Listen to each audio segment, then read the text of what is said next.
So we mentioned that God's attributes can be divided into two categories. Number one, the positive attributes, and number two, the negative attributes.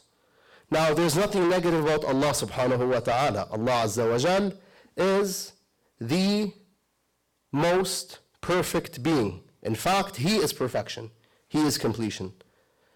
However, when we say Allah Ta'ala has negative attributes, what we mean is that He has an attribute that rejects an imperfection. Can someone give me an example of an attribute that rejects some sort of imperfection, some sort of incompletion?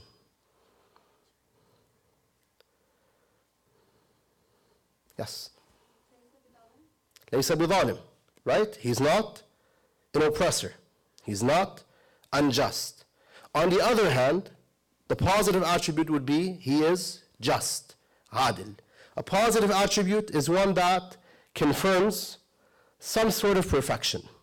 He is just, He is wise, He is merciful. On the other hand, we say Allah Ta'ala is not cruel. That's a negative attribute. Right or wrong? It's a negative attribute. Allah Ta'ala is not cruel. Allah Subhanahu wa Ta'ala is not weak. Allah is not an image. Allah does not have a form. All of those are examples of negative attributes.